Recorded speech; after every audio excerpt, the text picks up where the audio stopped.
자, 오늘도 하락장에 관한 얘기를 해보겠습니다. 제가 이 자잘한 하락장이 올 때마다 녹화를 해가지고 당부 말씀을 드렸는데, 그게 이제 지금 제가 생각하기에는 한 3번째 되는 것 같아요. 게시글까지 포함하면 한 5번째. 그래서 이때마다 강조했던 게 있는데, 여러분들은 그걸 지켰는지, 그리고 앞으로 어떻게 대처해야 될지. 지금 6월 13일인데 엄청난 급락을 하고 있죠. 제가 얼마 전에 이제 버핏이 우리와 무엇이 다른가 했을 때, 버핏은 현금을 가지고 있고 캐시플로우도 있고 무엇보다 주식시장을 대하는 자세가 다르다. 그래서 이게 싸다면 기뻐한다. 그래서 주가가 빠지면 기쁘다. 이런 얘기를 했었죠. 마찬가지입니다. 이런 느낌으로다가 제가 한번 얘기를 해보겠습니다. 자, 사실은 여러분이 만약에 제가 이제 채널이 가치투자 채널이기 때문에 여러분이 가치투자다라고 생각한다면 지금 이 하락은 굉장히 기뻐야 돼요. 기뻐야 합니다.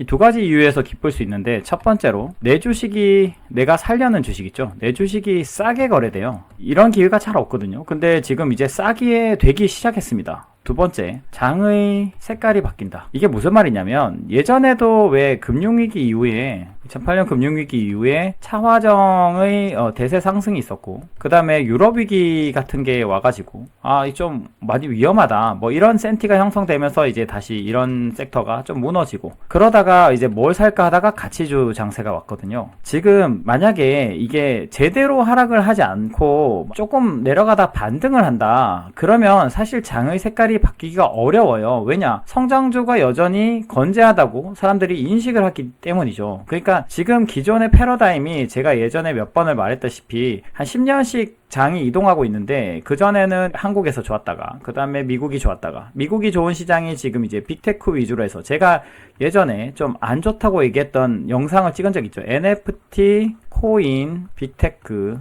그 다음에 전기차는 따로 두고, 전기차 이렇게 4가지를 얘기했거든요. 이게 버블이다. 너무 심각한 버블이다. 그렇게 버블이 형성되고 있었어요. 그러니까 사실 지금 이 큰 급락이 있어야 여기서 이제 더 이상 먹을 수 없다는 걸 알고 좀 다른 가치주를 찾는 그런 흐름으로 간다 이겁니다. 물론 이거 제 채널이 가치 투자의 채널이기 때문에 물론 거기에만 포커스가 돼 있어요. 가치 투자자들은 가치주장이 와야 돈을 버는데, 가치주장은 의외로 대세 상승하는 장에서 돈을 못 법니다. 어떤 느낌이냐면, 어떤 핵심 섹터가 있고 그게 밀어 올리는 장이면 가치주는 사실 못 따라가요. 퍼포먼스를, 성장주를. 근데 이 성장주가 이 모든 게 꺾이고 희망이 없어지면 이제 장이 이렇게 기어다니잖아요. 이때부터 가치주가 퍼포먼스가 좋아요. 그러니까 여러분들은 사실 지금 이 폭락장이 우리에게 기회를 주는 시기라고 생각을 해야 돼요. 그리고 그 가치주마저도 시장이 무너지면 다 같이 내려가기 때문에, 주식은 다 같이 내려가죠. 다 같이 내려가기 때문에 내 주식도 싸지기 때문에, 만약에 제가 얘기했던 2가지 있죠. 1번, 현금은 항상 보유해야 된다. 제가 항상 10에서 20% 정도 보유하라고 했죠. 그리고 엄청 절대적으로 너무 싸다, 절대 싸다 싶으면 요것마저 넣자 라는 게 제 핵심이었습니다. 이 2가지가. 여러분이 만약에 10에서 20%를 가지고 있었다 한다면 이제부터 진짜 기뻐해야 되는 시기가 온 겁니다. 근데 참 재밌게도 제가 전에부터 계속 말했지만, 그래서 이제 제가 그런 얘기도 했죠. 주식은 욕심이 좀 없어야 된다는 얘기를 했죠. 왜냐? 이 주식이 만약에 좀 올라요. 그래가지고 좀 올라가면 이 규칙이 분명히 10에서 20% 현금을 두는 거였는데, 이게 좀 올라가면 계속 올라갈 것 같은데 라는 센티가 생깁니다. 그 감정이 이게 전체적으로도 흘러다니고 나도 그렇게 느끼게 돼요. 그러면은 여기에다가 더 투입을 하고 싶어집니다. 그래서 제가 규칙을 지키는 이유는 저도 하나의 인간이기 때문에 제가 이렇게 흔들리지 않기 위함이에요. 그렇기 때문에 이런 거를 수치적으로 마련을 해놓고 흔들리지 않기 위함인데, 대부분은 여기에 넣습니다. 그래서 제가 녹화로 한 3번, 그 다음에 공지글로 2번, 뭐 이래저래 다른 영상들까지 다 합치면 뭐 꽤 많은 횟수, 5번 이상 정도 현금을 보유해야 된다라고 했지만, 사실 지금 이 방송을 듣는 대부분의 사람들 한 90% 이상은 저는 현금이 없을 거라고 봅니다. 실제로 주변만 봐도 그렇거든요. 레버리지 안 썼으면 다행이지. 현금 없기 때문에 자, 지금부터는 진짜로 이제 현금을 한번 보유해보자. 만약에 없던 사람이라면 현금을 보유해보자. 비상시 상황을 항상 대비해야 됩니다. 현금을 보유하는 이유는 마켓 타이밍을 하기 위한 게 아니에요. 시장이 확 빠지면 내가 그때 돈을 왕창 벌어야지 이런 게 아니라 내가 예상하지 못한 일이 일어날 수 있기 때문에 위로 올라가는 걸 당연시 여기듯이 내려가는 것도 당연하게 생각해야 되는데 여러분들은 이거를 비대칭적으로 생각하는 경향이 있어요. 올라가는 게 당연하면 내려가는 것도 당연한 겁니다. 내려갈 수도 있다라고 투자했으면 당연히 현금을 가지고 있어야죠. 그래서 일단은 여기까지 얘기하고, 그럼 현금을 가지고 있었다고 쳐봅시다. 그럼 현금을 지금 가지고 있으면 이제 이때 되면 어떤 상황이 되냐면, 재밌게도 이번에 뭐 예를 들면 5월 초에서 중순이죠. 요때는 주가가 조금 이제 위에서 꺾여가지고 조금 내려가고 있던 상황이니까 바이 의견이 되게 많이 나왔어요. 막 유튜브도 나오고 여기서 글도 나오고 이런 얘기를 많이 들고 있었는데, 최근같이 이제 급락을 한번 했어요. 지금 6월 13일 오늘 이제 코스피랑 코스닥이 굉장히 급락을 한 날입니다. 그런 날이 오면 사람들이 어떻게 되냐면 굉장히 신중해져요. 현금을 가지지 않은 경우가 대부분이고 현금이 없는 경우가 대부분이고, 여러분들이 가지고 있다고 치면 주변을 둘러보면 다 신중해집니다. 더 내려갈 수도 있으니까. 근데 제가 항상 게시글로서도 이거를 지금 살 때다, 지금부터 살 때다라고 했던 이유는 이 신중함을 가장해서 내가 또 이 기회를 놓치면 안 되는 거예요. 지금이 바닥은 아닐 수도 있죠. 그걸 어떻게 맞춥니까? 바닥은 아닐 수 있지만 바닥 근처이긴 하죠. 왜냐? 여러분들이 지금 사고 싶은 의견을 이제 못 내는 수준이니까요. 내가 이걸 책임을 못 지겠다 싶으니까 여기는 이제 신중해지는 거죠. 신중해질 때가 아이러니컬하게도 바닥입니다. 제가 개인적으로 이제 편집자 친구한테도 종목 분석을 이제 많이 시켜보고 있는데, 이 친구가 이제 뭐 종목을 분석하다 보니까 이것도 싸 보이고 이것도 싸 보이고 A, B, C 싸 보인다. 그래가지고 A가 이거 너무 싼 것 같은데 제가 이거 지금 당장 돈 안 벌기로 했지만 한번 투자는 해보면 안 됩니까? 그래서 해보라고 했어요. 그래서 다 이제 사고 싶은 생각을 많이 하더라고요. 그래서 제가 그때도 말했습니다. 이거 너가 지금 사고 싶어 하는 거 보니까 지금 내려가는 하락장에서는 바닥은 안 온 것 같다. 우연히 반등할 수 있겠지만 완전한 바닥이라고 느껴지진 않는다라고 얘기했습니다. 그래서 지금 어떻게 됐나요? 지금 급락을 하고 있죠. 지금 분명히 더 싸게 살 수 있는 시기가 온 겁니다. 왜 그런 주식한 사람들 사이에 이런 짤도 돌더라고요. 삼성전자 9만원 막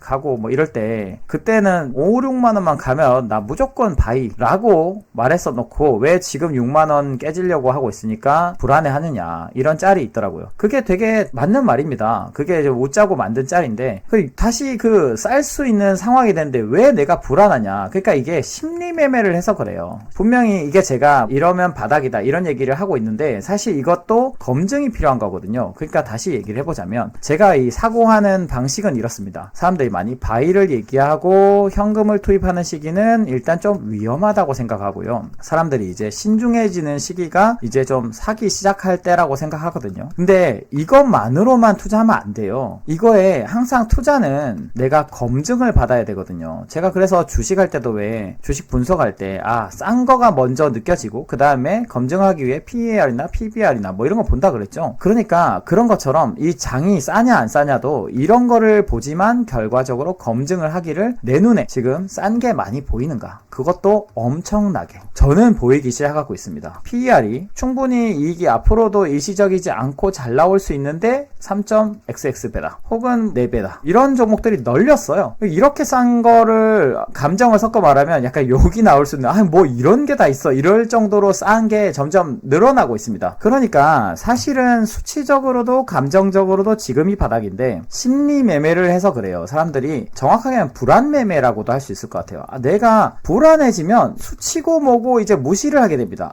내가 뭔가 장이 꺾일 것 같은데, 오를 것 같은데, 내릴 것 같은데를 홀짝 게임을 하고 있는 거죠.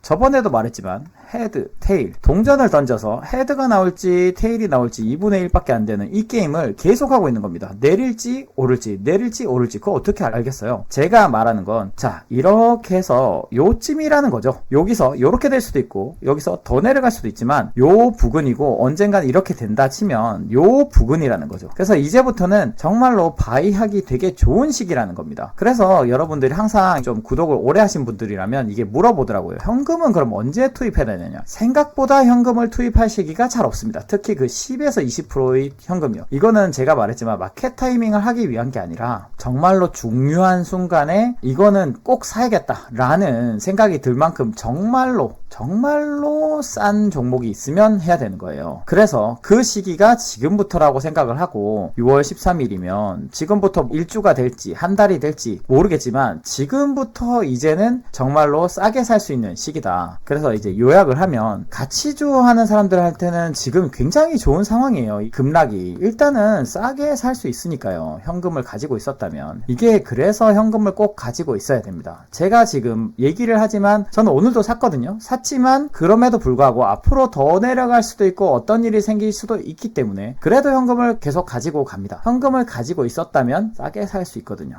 싸게 살 수 있다. 두 번째, 장이 이제 드디어 여러분들이 지켜보던 그 버블, 제가 항상 말했던 NFT, 코인, 테슬라, 빅테크 요게 이제 꺾이고 드디어 가치 주장이 온다. 그리고 그게 한국 가치주가 좋아질 거다. 그런 시기이기 때문에 여러분들 전혀 불안해할 게 없고 오히려 지금 이 시기를 반겨야 된다. 그 얘기를 하고 싶었습니다.